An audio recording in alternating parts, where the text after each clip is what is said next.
ಯುಗಾದಿ ಹಬ್ಬ ಬರ್ತಾ ಇದೆ, ಆನಂತರ ರಂಜಾನ್ ಹಬ್ಬ ಬರ್ತಾ ಇದೆ.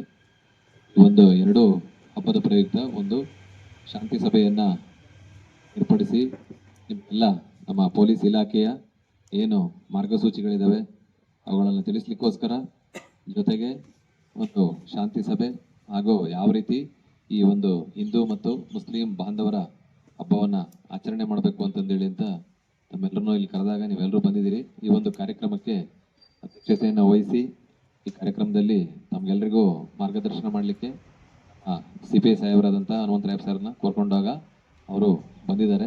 ಅವರಿಗೆ ಈ ಕಾರ್ಯಕ್ರಮದ ಪರವಾಗಿ ತುಂಬ ಹೃದಯದ ಸುಸ್ವಾಗತವನ್ನು ಬಯಸ್ತಾ ಇದ್ದೀನಿ. ಹಾಗೂ ಹಿಂದೂ ಮತ್ತು ಮುಸ್ಲಿಂ ಬಾಂಧವರು ಹೆಚ್ಚಿನ ಸಂಖ್ಯೆಯಲ್ಲಿ ಆಗಮಿಸಿದಿರಿ. ನಿಮಗೂ ಕೂಡ ಈ ಒಂದು ಕಾರ್ಯಕ್ರಮಕ್ಕೆ ಸುಸ್ವಾಗತವನ್ನು ಬಯಸ್ತಾ ಇದ್ದೀನಿ.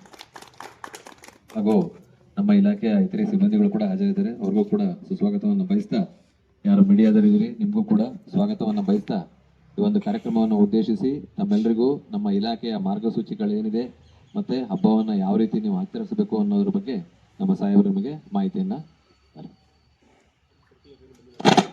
ಬರ್ತಾ ಇದೀವಿ. ಪ್ರತಿ ವರ್ಷದಂತೆ ಹಬ್ಬಗಳು ಬರ್ತಾ ಇದಾವೆ, ಪ್ರತಿ ವರ್ಷ ಬರ್ತದೆ, ನಾವು ಪ್ರತಿ ವರ್ಷ ಹೇಳ್ತೀವಿ, ಅದನ್ನ ಫಾಲೋ ಮಾಡ್ಕೊಂಡು ಹೋದ್ರೆ ಯಾವ ಗಲಾಟೆ ಇಲ್ದಂಗೆ ನಡೀತದೆ. ಈ ಹಬ್ಬದ ಪ್ರಯುಕ್ತ ನೀವು ವೀಲಿಂಗ್ ಜಾಸ್ತಿ ಮಾಡ್ತಾ ಇದ್ದೀರಾ. ನೀವು ಅಂದ್ರೆ ನಿಮ್ಮ ಹುಡುಗರೆ, ಎಸ್ಪೆಷಲಿ ನಿಮ್ಮ ಹುಡುಗರೆ ನಾನು ಹೇಳ್ತಾ ಇರೋದು. ಮೊನ್ನೆ ಒಂದು ಗಾಡಿ ಕೊಡಗೇನಹಳ್ಳಿ ಸಹ ಇಟ್ಕೊಂಡು ಕೇಸ್ ಹಾಕ್ಸಿದೀನಿ. ಒಂದು ಗಾಡಿ ಸುಮ್ಮನೆ ಹೆಚ್ಚು ಕಡಿಮೆ ಆಯ್ತು ಅಂದ್ರೆ ಮನೆಯವ್ರಿಗೆ ಹೊಡೆತ ಬಹಳ ಬೀಳ್ತದೆ. ಹುಡುಗರ್ ಕ್ರೇಜು, ಅದನ್ನ ನೀವೇ ತಡೆಗಟ್ಟಬೇಕು. ನೀವು ಫ್ಯಾಮಿಲಿಯವ್ರಿಗೆ ನೀವು ಹೇಳಿದ್ರೆ, ನಿಮ್ಮ ಹುಡುಗರಿಗೆ ಹೇಳಿದ್ರೆ ಅದು ಸರಿ ಹೋಗ್ತದೆ ನೋಡ್ರಿ. ಇಲ್ಲ ಅಂದ್ರೆ ಅದು ಕಂಟಿನ್ಯೂ ಆಗಿದ್ರೆ ಮತ್ತೆ ನೀವೇ ಅದ್ರ ಬಗ್ಗೆ ಕಷ್ಟ ಅನುಭವಿಸ್ತೀರಾ. ಈಗ ನಿಮ್ಮ ಮಕ್ಕಳಿಗೆ ಹೆಚ್ಚು ಕಡಿಮೆ ಆಯ್ತು ಅಂದ್ರೆ ಏನಾಗ್ತದೆ, ಅದನ್ನ ಯೋಚನೆ ಮಾಡಬೇಕು. ಈ ಹಬ್ಬದ ಸೀಸನ್ ಅಲ್ಲಿ ಇದೇ ಜಾಸ್ತಿ ಆಗ್ತಾ ಇದೆ ಅವ್ರಿಗೆ. ಈಗ ಯಾವತ್ತೋ ಒಂದ್ ದಿವಸ ನೈಟ್ ಎದ್ದಿರ್ತಾರೆ, ಯಾವತ್ತದು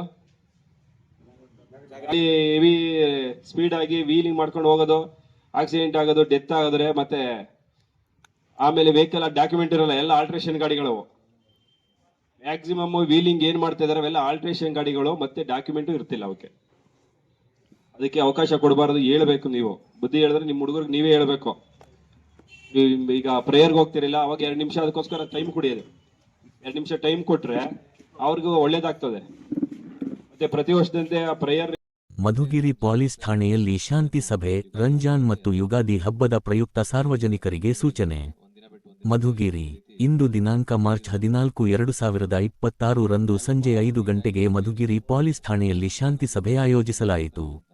ಮುಂಬರುವ ರಂಜಾನ್ ಹಬ್ಬ ಹಾಗೂ ಯುಗಾದಿ ಹಬ್ಬದ ಪ್ರಯುಕ್ತ ಹಿಂದೂ ಹಾಗೂ ಮುಸ್ಲಿಂ ಸಮುದಾಯದ ಮುಖಂಡರನ್ನು ಆಹ್ವಾನಿಸಿ ಪರಸ್ಪರ ಸೌಹಾರ್ದತೆ ಮತ್ತು ಶಾಂತಿ ಕಾಪಾಡುವ ಬಗ್ಗೆ ಚರ್ಚೆ ನಡೆಯಿತು. ಸಭೆಯಲ್ಲಿ ಮಾತನಾಡಿದ ಸರ್ಕಲ್ ಇನ್ಸ್ಪೆಕ್ಟರ್ ಅವರು, ಮಧುಗಿರಿ ಪಟ್ಟಣದಲ್ಲಿ ಇತ್ತೀಚಿನ ದಿನಗಳಲ್ಲಿ ರಾತ್ರಿ ವೇಳೆ ಬೈಕ್ ವೀಲಿಂಗ್ ಪ್ರಕರಣಗಳು ಹೆಚ್ಚಾಗುತ್ತಿವೆ ಎಂದು ತಿಳಿಸಿದರು. ಇಂತಹ ಅಪಾಯಕಾರಿ ಕೃತ್ಯಗಳಲ್ಲಿ ತೊಡಗುವವರ ಮೇಲೆ ಯಾವುದೇ ದಯದಾಕ್ಷಿಣ್ಯ ಇಲ್ಲದೆ ಕಠಿಣ ಕಾನೂನು ಕ್ರಮ ಕೈಗೊಳ್ಳಲಾಗುತ್ತದೆ ಎಂದು ಎಚ್ಚರಿಕೆ ನೀಡಿದರು. ಇದರ ಜೊತೆಗೆ ಯುಗಾದಿ ಹಬ್ಬದ ದಿನ ಇಸ್ಪೀಟು, ಜೂಜಾಟ ಆಡಬಾರದು, ಆಡಿದರೆ ಕಾನೂನು ಕ್ರಮ ಕೈಗೊಳ್ಳಲಾಗುತ್ತದೆ ಎಂದು ಸ್ಪಷ್ಟವಾಗಿ ತಿಳಿಸಿದರು. ಹಾಗೆಯೇ ಮಧುಗಿರಿ ಪೊಲೀಸ್ ಸ್ಟೇಷನ್ ರಸ್ತೆಯಲ್ಲಿ ಮುಂದಿನ ದಿನಗಳಲ್ಲಿ ವಾಹನ ಸಂಚಾರಕ್ಕೆ ಒನ್ ವೇ ವ್ಯವಸ್ಥೆ ಜಾರಿಗೆ ತರಲಾಗುತ್ತದೆ ಎಂದು ಸಾರ್ವಜನಿಕರಿಗೆ ಮಾಹಿತಿ ನೀಡಿದರು. ಈ ಸಂದರ್ಭದಲ್ಲಿ ಸಾರ್ವಜನಿಕರು ಹಬ್ಬಗಳನ್ನು ಶಾಂತಿಯುತವಾಗಿ ಹಾಗೂ ಸೌಹಾರ್ದತೆಯಿಂದ ಆಚರಿಸಬೇಕು ಎಂದು ಪೊಲೀಸರು ಮನವಿ ಮಾಡಿದರು.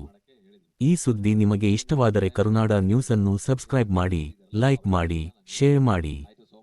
ರಂಜಾನ್ ಮತ್ತು ಉಗಾದಿ ಮತ್ತು ಹೊಸ ವರ್ಷ ಶುಭಾಶಯವನ್ನು ನಾನು ನಿಮಗೆಲ್ಲ ಕೋರ್ತೇನೆ. ಅದೇ ಥರ ನಮ್ಮ ಸರ್ಕಲ್ ಎಲ್ಲರಿಗೂ ಅದೇ ಥರ ಕೋರ್ತೇನೆ.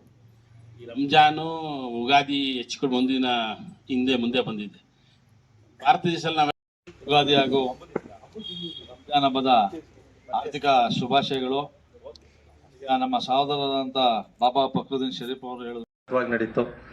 ಆ 10 ದಿನಗಳು ಸುರಕ್ಷಿತವಾಗಿ ಏನು ಅವಘಡ ಆಗ್ದಲೆ ಸೆರಗಾವಲಿ ಇತ್ಕೊಂಡು ಎಲ್ಲರಿಗೂ ಒಂದು ಸಮಾನತೆಯಿಂದ ನೋಡಿಕೊಂಡು ಯಾರಿಗೂ ತೊಂದರೆ ಆಗ್ದಲೆ ಮಾಡಿದಂಥ ನಮ್ಮ ಮಧುಗಿರಿಯ ಪೊಲೀಸ್ ಸಿಬ್ಬಂದಿ ಎಲ್ಲರಿಗೂ, ಸಬ್ ಇನ್ಸ್ಪೆಕ್ಟರ್ಗೂ, DYSPಗೂ ಮತ್ತು ಸರ್ಕಲ್ ಇನ್ಸ್ಪೆಕ್ಟರ್ ಎಲ್ಲರಿಗೂ ಹೃದಯಪೂರ್ವಕ ಈ ಮೂಲಕ ಧನ್ಯವಾದಗಳು ತಿಳಿಸ್ತಿದ್ದೀನಿ ನಮ್ಮ ಮಧುಗಿರಿ ಪರವಾಗಿ.